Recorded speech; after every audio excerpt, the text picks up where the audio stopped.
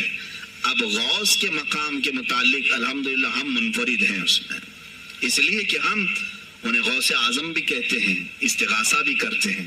یہ ایک الگ ٹاپک ہے جہاں شرک، بدعت اور کفر کے فتوے لگتے ہیں کہ بریلوی اللہ کو چھوڑ کر اولیاء سے مانگتے ہیں، اور یہ بیویوں سے مانگ لیں تو کوئی حرج نہیں، ہاں اپنے بچوں سے مانگ لیں تو کوئی حرج نہیں، بلکہ چپراسی اور نیتاؤں سے مانگ لیں تو کوئی حرج نہیں. کسی صاحب نے آ کر کے مجھ سے کہا تھا آپ غوث اعظم کیوں کہتے ہیں؟ اعظم اللہ ہوتا ہے، سب سے اعظم. غوث کہیں ٹھیک ہے. سلفی صاحب تھے، ہم نے کہا کہ آپ کو سرکار عبد القادر جیلانی کو غوث اعظم کہنے پر اعتراض ہے، لیکن ایک چوڑا چمار ملک کا پرائم منسٹر بن جائے تو اسے وزیر اعظم کہہ دیتے ہیں، کوئی دقت نہیں آپ کو. وہاں اعظم کہتے ہیں آپ، اعظم کہنے میں آپ کو وہاں جھجک بھی نہیں آتی، اور غوث پاک کو اعظم کہنے میں آپ کو شرم آنے لگتی ہے. یہ اپنے اپنے نصیبے کی بات ہے. آپ کا اعظم کوئی اور ہے، ہمارا اعظم کوئی اور ہے. عزیزان گرامی، سرکار بغداد شہنشاہ ولایت سلطان الاولیاء سیدنا عبد القادر جیلانی رضی اللہ تعالیٰ ماں کے پیٹ سے ہی ان کو ولایت عطا کی گئی کہ وہ اولیاء میں. شیخ عبد القادر جیلانی کو 2-3 سے زیادہ تفسیریں نہیں آتی ہوں گی. 13 کے بعد آپ تو 40 تک پہنچے، وہاں تو ہمارا بھی علم نہیں پہنچا. جماعت علماء دنگ رہ گئے، اور اس کے بعد توبہ بھی کیا، کہا ہمارے دلوں میں بدگمانی آ گئی تھی، ہم توبہ کرتے ہیں. غوث پاک رضی اللہ تعالیٰ عنہ ایک اور مجمع ایسا ہے کہ اس میں 40 کے قریب علماء ہے. سوالات الگ لے کر کے پھنسائیں گے کسی طرح سے ان کو، ڈیفیکلٹ سوالات لے کر کے. ایک بات یاد رکھنا، مشکات شریف کی حدیث ہے، جس نے علم اس لیے حاصل کیا کہ کسی عالم کو نیچا دکھا دوں، اسے پھنسا دوں سوال کر کے، حضور فرماتے قیامت کے دن اسے آگ کی بیڑیاں پہنائی جائیں گے، اس کی زبان کو آگ کی کینچی سے کھینچا جائے گا. اس لیے علم حاصل مت کرو، کسی کو نیچا دکھانا، کسی کو بیوقوف بنانا.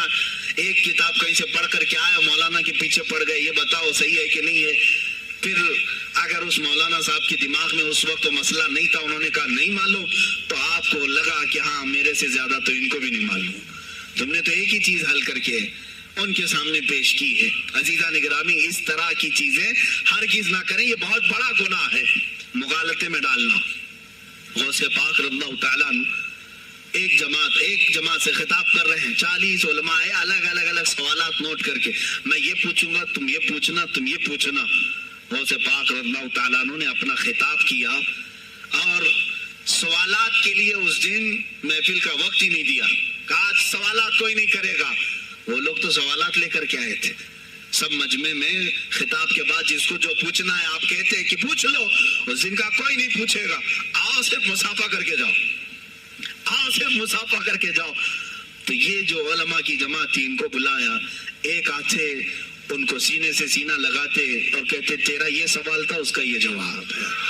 دوسرا آتا، اس سے کہتے تو یہ گھر سے سوچ کے آیا تھا، تیرا سوال یہ ہے، اس کا جواب یہ ہے. اس طرح 40 سے مسافہ کیا، معانقہ کیا. ان کے سوالات کے پوچھنے سے پہلے جوابات بھی دے دیے، اور اس کے بعد کہا کیا ہے گروہ علماء، تم سوال کرتے اور میں جواب دیتا تو عبد القادر کی کیا اس میں خصوصیت تھی؟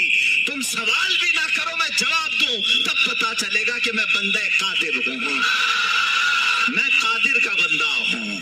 تم نے سوال بھی نہیں کیا اور میں جواب دوں تو تمہیں احساس ہوگا کہ میں قادر کا بندہ ہوں. اللہ رب العزت کا کی صفاتی نام ہے. عزیزان گرامی وقار، علماء نے تنگ کیا، پریشان کیا، آپ کے مجموعوں کو روکنے کی کوشش کی، لیکن ایسا نہیں ہے کہ غوث پاک نے ہر ایک کو اپنی کرامت سے زیر کر دیا ہو، ان علماء کو پورا سلا دیا ہو. نہیں، فیس کیا ہے، مقابلہ کیا ہے، پریشانیاں اٹھائی ہیں، اور خلفاء کے وقت کے سلاطین کی بھی بہت ساری ایسی سختیاں تھی جس کو آپ نے برداشت کیا. کئی لوگوں نے آپ پر پابندیاں لگانے کی کوشش کی تھی. یہ تو سرکار غوث پاک کی استقامت تھی کہ آپ جمے رہے. اور سب سے بڑا کام آپ کا کیا تھا معلوم؟ خانقاہ کے گدی نشینوں غور سے سنو، جو غوث پاک کا نام لیتے ہیں، سرکار غوث پاک رضی اللہ تعالیٰ عنہ کی اس صفت کو میں بیان کروں تو یہ بغلیں جھانکیں گے. ابھی غوث پاک نے سب سے بڑا کردار کیا کیا جانتے ہیں آپ؟ لوگ کہتے ہیں خانقاہی ماحول قائم کرنا ہے، اللہ اللہ کرو، تسبیح لو، دلوں کی صفائی کرو، سب صحیح ہے، لیکن غوث پاک نے تقریباً 25 سال صرف جہاد پر بیان کیا، صرف جہاد پر. کہا کہ اے گروہ مسلمین، تم پر اللہ نے ذلت مسلط کر دی ہے اس لیے کہ تم نے کوششیں ترک کر دی ہیں. حکومتوں کو صحیح کرنے کے لیے آپ نے باغ ڈور سنبھال لی تھی. غوث پاک جب بیان کرتے منبر سے تو وقت کا جو تخت تھا وہ بھی ہلنے لگ جاتا تھا. خلیفہ مستنجد باللہ، اس زمانے کا خلیفہ ہے، اور تنگ آ گیا غوث پاک کے پاس. جب وہ بیان کرتے اور ان کی عیاشیاں کھول کھول کر کے ذکر کرتے تو لوگوں میں اب احساس جاگنے لگا، کوئی تو اللہ والا آیا ہے جو نظام خداوندی قائم کرنے کی بات کر رہا ہے، نظام مصطفیٰ قائم کرنے کی بات کر رہا ہے. بغداد کی یہ حالات جب ہونے لگے میرے عزیزوں، سلطان الاولیاء غوث پاک کی ہی شہ پر جانتے ہیں صلاح الدین ایوبی جیسا ایک مرد مجاہد پیدا ہوا ہے. یہ آپ کی تحریک تھی، غوث پاک کی تحریک تھی کہ جب بازنطینی عیسائیوں سے آپ نے اپنی پوری امت کو آگاہ کیا کہ تم سو رہے ہو، تم اپنی عیاشیوں میں ہو، تم اپنے نشے میں ہو، تمہارا دشمن تاک میں لگا ہے، ہاتھ لگا کر کے بیٹھا ہے. اور ہوا بھی یہی کہ غوث پاک کے ڈال کر بات کرتے تھے اور پھر نظام مصطفیٰ کی بات للکار کر کے کرتے تھے. آج کے زمانے میں کچھ لوگوں نے اولیاء کو ایسا پیش کیا ہے جیسے وہ درویش بس جنگل میں رہتے تھے اور کچھ نہیں. نہیں میرے عزیزوں، وہ اللہ کے شیر تھے، اللہ کے شیر تھے. اسی لیے تو اقبال نے کہا ہے اللہ کے شیروں کو آتی نہیں روبائی. وہ کبھی لومڑی پن کا انہوں نے اپنے آپ میں اظہار ہی نہیں کیا کہ نہیں یہ بھی چلے گا وہ بھی چلے گا، کبھی نہیں. وہ گرجتے تھے اپنے تخت پر، اپنی خانقاہوں پر. دیکھیں خلیفہ مستنجد باللہ، ابو المظفر اس کو کہتے ہیں، بغداد کا وہ خلیفہ، عباسی خلیفہ، بڑا طاقتور، اور اسی کے زمانے میں غوث پاک ہیں. ایک فارس سے آنے والے اجمی عبد القادر، شیخ عبد القادر، جب بغداد کی جامع مسجد میں بیان کر رہے ہوں، در و دیوار ہل رہے ہیں. وہ اپنے خلافت کے دربار میں بیٹھا ہے خلیفہ، اچانک بہت زور کی آواز آئی، پورے محل میں گونج گئی. پوچھا یہ آواز کیسی بغداد میں؟ لوگوں نے معلوم کر کے بتایا کہ شیخ عبد القادر جیلانی نے چھینک ماری، ان کے مریدوں نے صرف جواب دیا ہے. ان کو چھینک آئی تھی، جواب میں لوگوں نے یرحمک اللہ کہا، وہ خلیفہ وقت کے محل تک پہنچ گئی آواز.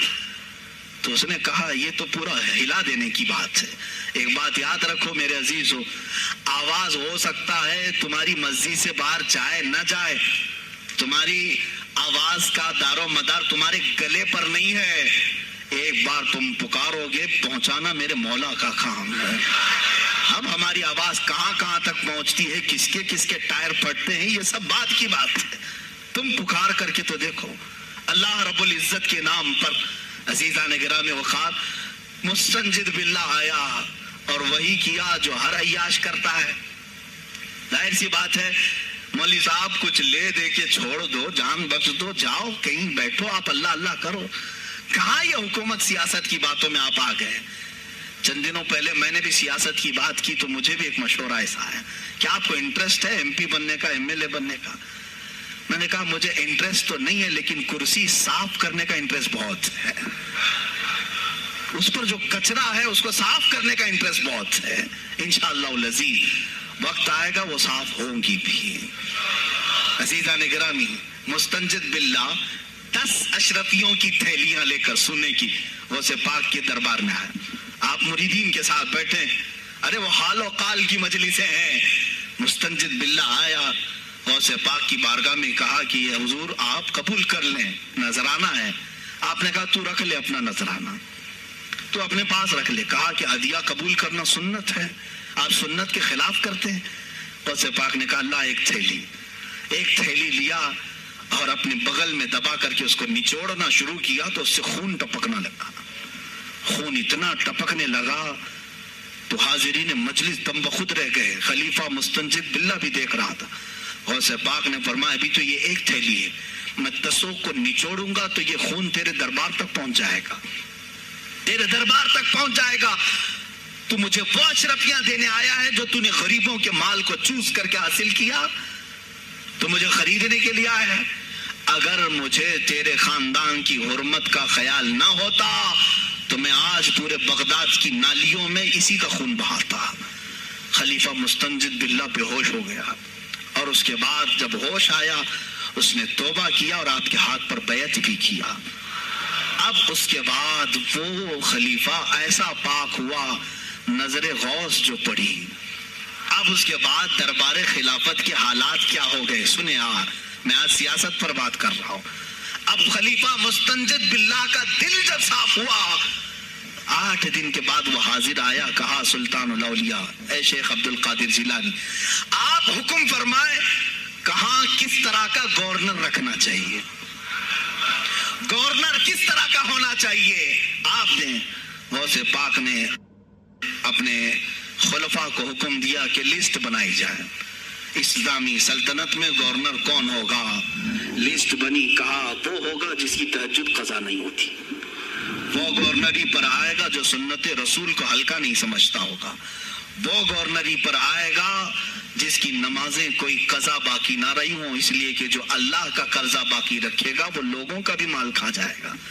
آپ نے لکھایا نام, خلیفہ مستنجد باللہ نے آپ کے اشارے پر گورنر پورے تبدیل کر دیے.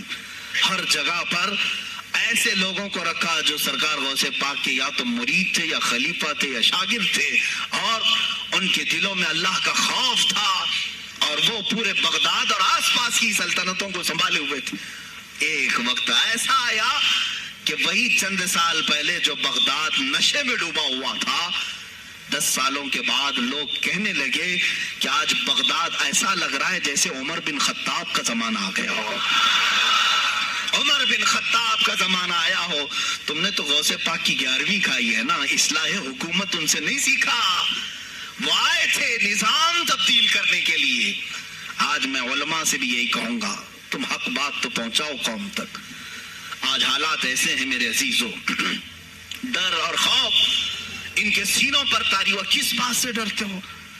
کیا تم نے اللہ کی ذات پر ایمان نہیں لائے؟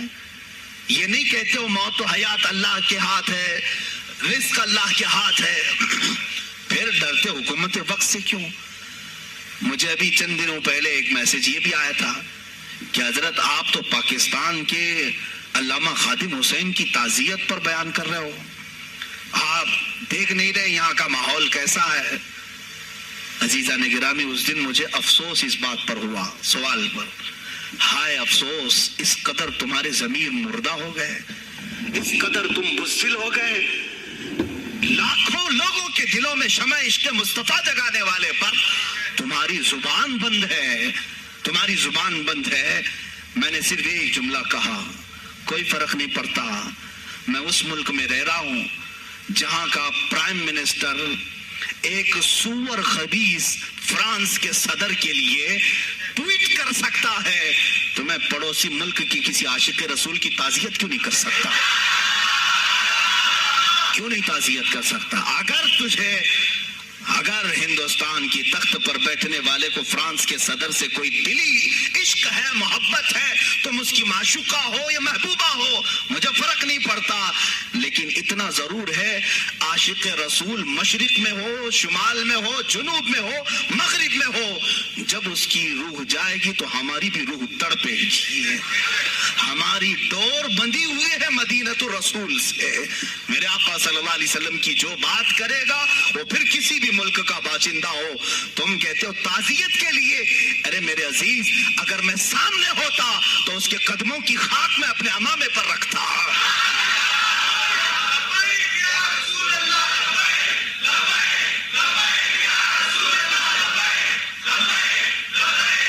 عزیزان گرامی, بخار، یہ بہت خاموشی ہم نے اختیار کی، بہت خاموشی، کوئی بات نہیں.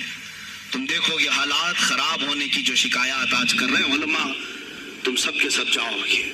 مجھے ابھی بچوں نے بتایا کوئی کانگریس کے لیڈر کا انتقال ہو گیا تو پیر صاحب تعزیت کے لیے باہر کھڑے ہو گئے، باہر آ گئے. ہم ان کی تعزیت کرتے ہیں. ڈوب مرو چلو بھر پانی میں، تمہاری گدی پہ ہی مر جاؤ. تمہاری زبانوں پر جب عاشق رسول کے لیے تعزیت کے الفاظ آنے میں ہچکچاہٹ آتی ہے، کون سا عشق رسول، کون سا کلمہ تم نے پڑھا ہے؟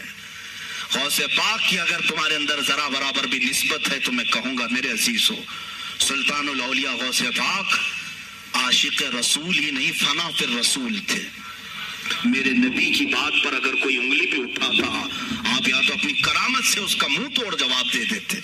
کسی عیسائی نے صرف یہ کہا تھا میرے نبی عیسیٰ افضل ہے، وہ مردوں کو زندہ کرتے تھے. آپ کو جلال آیا، کہا محمد افضل نہیں ہے اس لیے کہ وہ مردے زندہ نہیں کرتے تھے. آپ اس کا ہاتھ پکڑ کر قبرستان لے گئے. میرے نبی پر بات کرتا ہے، میں تجھے زندہ کر کے دکھاتا ہوں.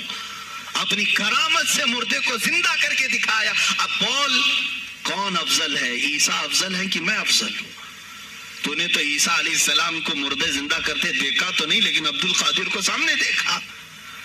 غوث پاک نے کہا میں اپنا موازنہ عیسیٰ علیہ السلام سے نہیں کرتا ہرگز، لیکن یاد رکھنا میرے نبی پر اگر زبان کھولے گا تو عبد القادر اپنے قدم سے اس کو جواب دے گا. وہ جواب دیتے. آپ کی زندگی ناموس رسالت کی حفاظت کے لیے گزری ہے. سلطان الاولیاء غوث پاک رضی اللہ تعالیٰ عنہ کی بارگاہ میں جب ایک سوال آیا کہ لوگ کہتے ہیں نبی ہر جگہ کیسے حاضر ہو سکتے ہیں، آپ نے خود کر کے دکھا دیا. کوئی صاحب آئے، کہا ہمارے گھر دعوت ہے آپ تشریف لائیں، کہا ٹھیک ہے آتا ہوں. تھوڑی دیر بعد دوسرے آئے، کہا ہمارے گھر دعوت ہے آپ آئے،